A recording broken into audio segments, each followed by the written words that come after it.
Congress party के साथ जाकर के खड़ी हो गई। मैं इनकी सराहना करता हूं और इनके संघर्ष को सलाम करता हूं। दो चार बातें आपसे कहने के लिए आया हूं। राजस्थान की कई सभाओं में जाने के बाद जो एक चीज सबसे अच्छी मुझे दिख रही है वो ये दिख रही है कि महिलाएं बड़ी संख्या में राजनीतिक कार्यक्रमों में आ रही हैं। इससे पता चलता है कि कांग्रेस पार्टी की नीतियों के प्रति और सरकार की योजनाओं के प्रति उनके मन में एक आदर का भाव है, इसलिए वो इस तरह की राजनीतिक रैलियों में भी आ रही हैं और अपना विश्वास कांग्रेस के साथ जोड़ रही हैं। मैं उनकी मौजूदगी को सलाम करता हूं।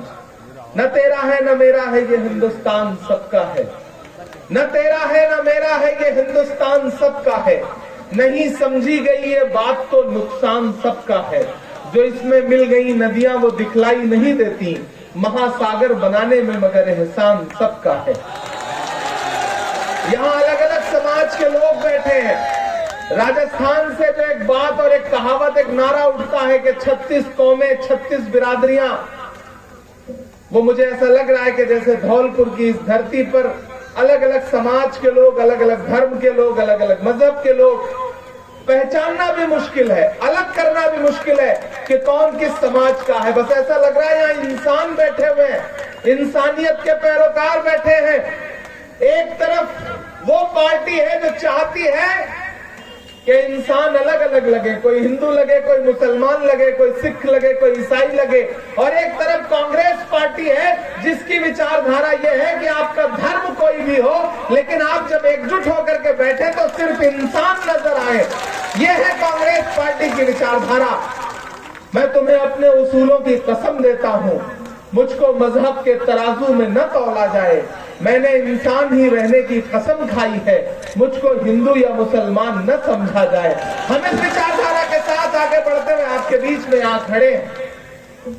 25 नवंबर को आपको ईवीएम की कतारों में खड़ा होना है और राजस्थान के भविष्य का फैसला करना है। आपको ईवीएम का बटन दबाना है और मुहर लगानी है। मुहर किस बात पर लगानी है? राजस्थान सरकार की योजनाओं की कबूलियत पर, स्वीकारोक्ति पर। वो योजनाएं जो बड़ी अलग है, बड़ी अनूठी है, चौंकाने वाली है। मैं मेंबर ऑफ पार्लियामेंट हूं, मैं राज्यसभा में बैठता हूं, मैं हेल्थ कमेटी का, स्टैंडिंग कमेटी का मेंबर हूं। मैं पूरी जिम्मेदारी से आपको विश्वास दिलाता हूं कि जब भी स्वास्थ्य सेवाओं को लेकर के राष्ट्रीय स्तर पे मेंबर ऑफ पार्लियामेंट के ग्रुप बैठते हैं, बातचीत होती है, तो भारतीय जनता पार्टी के सांसद ये कहते हैं कि चिरंजीवी योजना जैसी योजना आज तक पूरे देश में कभी लागू ही नहीं की गई जो राजस्थान में लागू की है। 25 लाख रुपए की योजना, और आज तो कमाल कर दिया हमारी कांग्रेस पार्टी ने। मैं तो चाहता हूं कि पूरे देश में यह संदेशा जाए कि इस देश में स्वास्थ्य सेवाओं की हालत जो है कि गरीब आदमी अपना इलाज करवा नहीं पा रहा है, मुश्किल है। ऐसे में राजस्थान सरकार कह रही है कि हम किसी भी राजस्थान के व्यक्ति को 50 लाख रुपए इलाज के लिए उपलब्ध करवाएंगे। ये अपने आप में अभूतपूर्व बात है। ये महज एक ऐसी योजना है जिस योजना की बुनियाद पर, महज एक योजना की बुनियाद पर आने वाले 25 साल तक कांग्रेस की सरकार राजस्थान में रहनी चाहिए। ये योजना इतनी शानदार योजना, मैं सराहना करता हूं कांग्रेस पार्टी की। और उधर क्या है? उधर जुमले हैं। हम 50 लाख दे रहे हैं, उधर क्या कहा गया था कि हम 15 लाख देंगे। मिले क्या? मिले क्या? बाद में तो अमित शाह जी ने ही कह दिया कि वो तो जुमला था। जुमले भी क्या कमाल कमाल के दिए नरेंद्र मोदी जी ने। बहुत हुई महंगाई की मार, अब की बार मोदी सरकार। क्या क्या नारे दिए, बेटी बचाओ बेटी पढ़ाओ, क्या क्या नारे दिए, सबका साथ सबका विकास। अब अगर एक एक नारे की सच्चाई जानना शुरू करिए तो पहला नारा था बहुत हुई महंगाई की मार, अब की बार मोदी सरकार। और उसकी सच्चाई क्या निकली कि जो पेट्रोल और डीजल 58 रुपए लीटर था वो 100 रुपए के पार पहुंच गया। जो गैस सिलेंडर 450 रुपए का बिकता था, 400 रुपए का बिकता था, वो 1200 रुपए का हो गया। और तो और यहाँ माएं बहनें बैठी हैं, सबसे ज्यादा महंगाई की मार कोई झेलता है तो वो महिलाएं होती है, क्योंकि आपको घर चलाना होता है, आपको किचन संभालना होता है। आप जब सुबह किचन में जा करके गैस का बर्नर ऑन करती हैं तो उसमें ऐसा लगता है कि जैसे अरमान भी चल रहे हो। जब आप सालन बनाने के लिए, सब्जी बनाने के लिए कढ़ाई में खाने का तेल डालती हैं तो जो सरसों का तेल, जो खाने का तेल 70 रुपए हुआ करता था 2013-14 में, वो 200 के पार हो गया। ये दिया भारतीय जनता पार्टी की सरकार ने। और तो और टमाटर, बाप रे,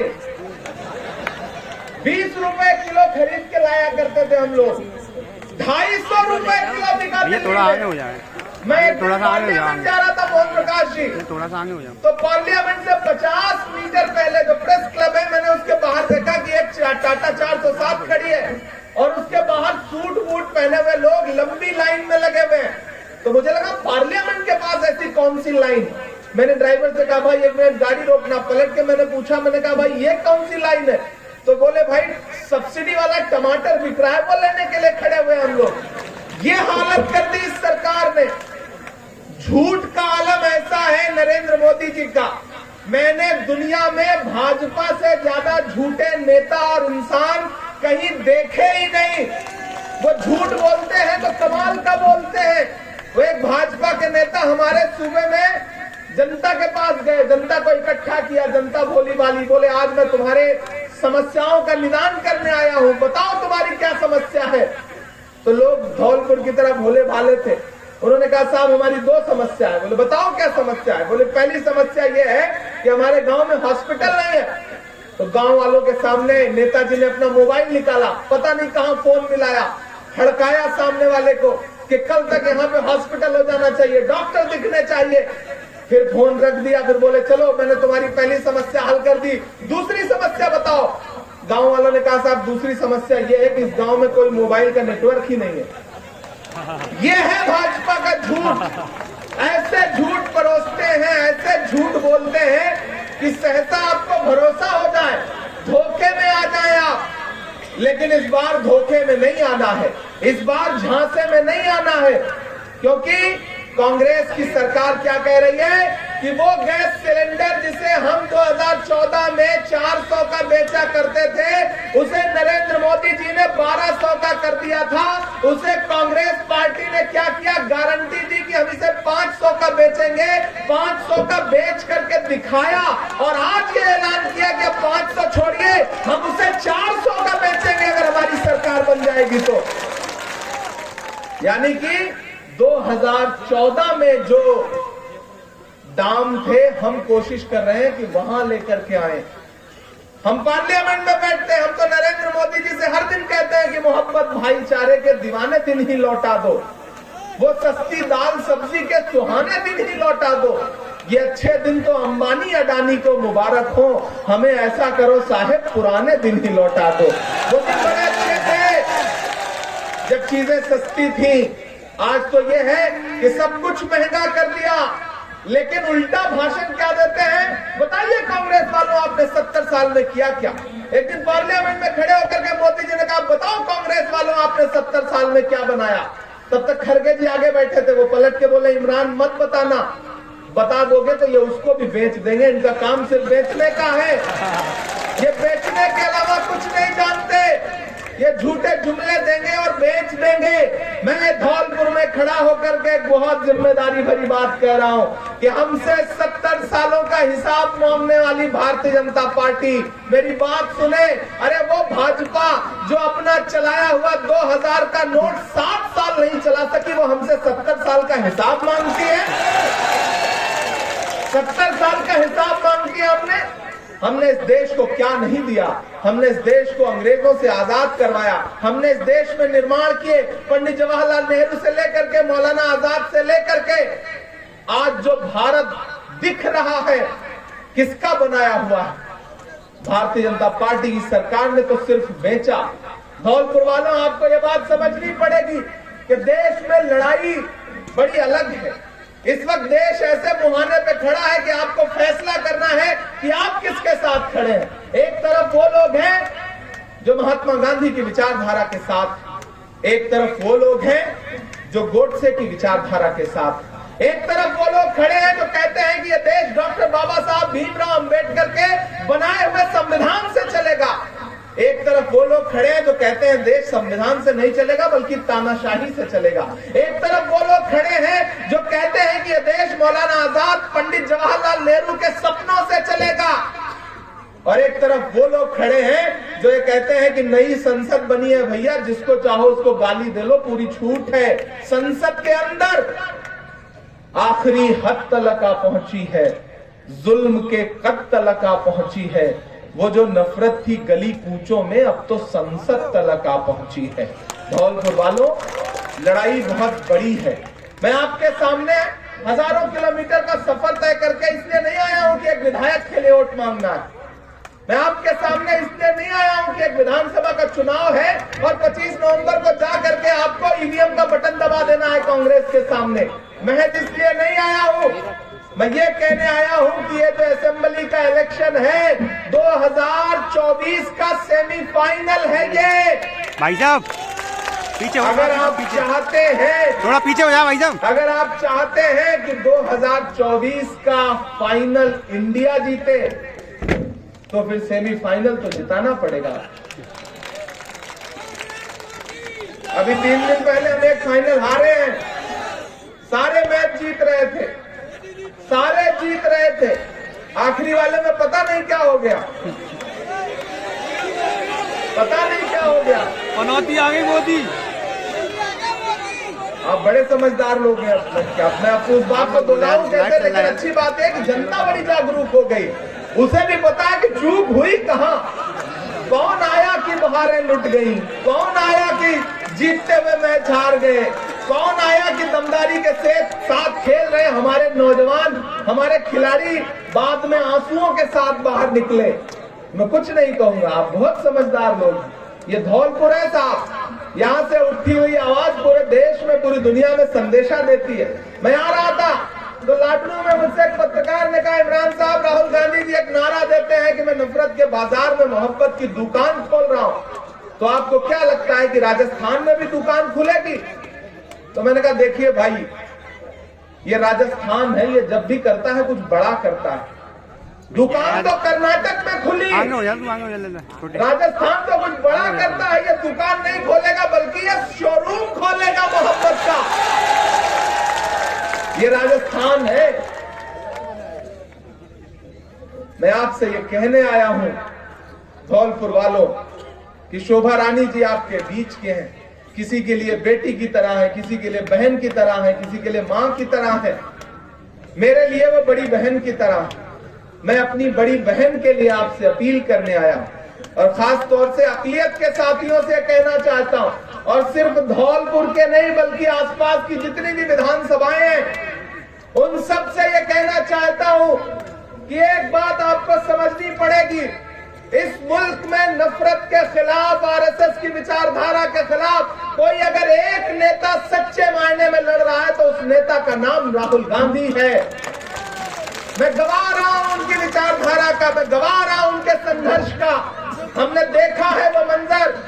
मोहन प्रकाश जी इस बात के गवाह हैं कि 2022 में 6 सितंबर को जब हम खड़े थे कन्याकुमारी के किनारे समंदर के साहिल पर, तो राहुल गांधी जी का नारा क्या था भारत जोड़ो यात्रा के लिए? नफरत छोड़ो, भारत जोड़ो। वो नारा लेकर के वो निकले तो कितने किलोमीटर पैदल चलते रहे? 4000 किलोमीटर।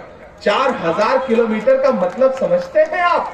4000 किलोमीटर अपने पैर के छालों की परवाह किए बगैर राहुल गांधी चलते रहे, बस एक नारा लगाते रहे कि नफरत छोड़ो, भारत जोड़ो। मैं उनके साथ चल रहा था। मुझसे कुछ पत्रकार साथियों ने कहा, इमरान साहब आप तो शायर हैं, आप क्या कहेंगे इस यात्रा को देख करके? मैंने कहा मैं तो राहुल जी के कंधे से कंधा मिला करके चल रहा हूं और इतना कह रहा हूं कि जो हर जालिम से टकराएगी वो आंधी बनाऊंगा, जो हर जालिम से टकराएगी वो आंधी बनाऊंगा। नए अंग्रेज आए हैं, नया गांधी बनाऊंगा। वो नया गांधी जो एक ऐसी विचारधारा के साथ आगे बढ़ रहा है जिसका सिर्फ एक पैगाम है, मोहब्बत, प्यार, प्रेम, अमन, सुकून, चैन, भाईचारा। धौलपुर वालों, आपको उसी के पक्ष में जाकर के 25 नवंबर को वोट करना है। मेरी माओ बहनों, सरकार क्या कह रही है? आपके खाते में सीधे पैसा डालेगी। कांग्रेस सरकार क्या कह रही है कि 5 लाख रुपए तक का लोन बिना ब्याज के छोटे व्यापारियों को उपलब्ध करवाएगी। आप समझते हैं कितनी बड़ी बात है? एक तरफ नरेंद्र मोदी जी ने जीएसटी लगा लगा करके व्यापारियों की ऐसी तैसी कर दी, जीएसटी नहीं बल्कि गब्बर सिंह टैक्स, मैं तो उसे जीएसटी को गब्बर सिंह टैक्स कहता हूं। गब्बर सिंह टैक्स लगा करके व्यापारियों को बर्बाद कर दिया, 2 करोड़ नौकरियों का झांसा दिया और बाद में क्या कहा? पकौड़ा तलो, पकौड़ा तलो। लेकिन कांग्रेस क्या कह रही है कि हम आपको 4 लाख सरकारी नौकरियां देंगे और 10 लाख रोजगार प्रदान करेंगे। कितनी बड़ी बातें हैं। और ये बातें हवा हवाई नहीं है, ये नरेंद्र मोदी जी की गारंटी नहीं है, क्योंकि नरेंद्र मोदी जी की बातों की कोई गारंटी अमित शाह जी नहीं लेते तो हम आप क्या ले पाएंगे? वो कहते हैं कि ये जो बोलते हैं वो जुमला होता है। ये कांग्रेस की गारंटी है, ये राहुल गांधी की गारंटी है, ये मल्लिकार्जुन खड़गे की गारंटी है, ये अशोक गहलोत की गारंटी है, ये प्रियंका गांधी की गारंटी है, ये सचिन पायलट की गारंटी है, ये इमरान प्रतापगढ़ी की गारंटी है, ये कांग्रेस पार्टी की गारंटी है जो हम कह रहे हैं हम 400 रुपए का सिलेंडर देंगे, हम महंगाई कम करेंगे, हम 5 लाख रुपए तक का लोन बिना ब्याज के उपलब्ध करवाएंगे। लेकिन उसके लिए आपको क्या करना पड़ेगा? अपनी बेटी को, अपनी बहन को एक बार फिर से चुन करके विधानसभा में पहुंचाना पड़ेगा। मैं यही आपसे अपील करने आया हूं। चूंकि सफर पे निकलना है, बहुत लंबी दूरी तय करके आया हूं और अभी बड़ी लंबी दूरी तय करके जाना है। कल राजस्थान में प्रचार में रहूंगा। अच्छा, वो भी सुनाना पड़ेगा? वो भी सुना दूंगा। जोरदार तालियां। कि कहां सोया है चौकीदार।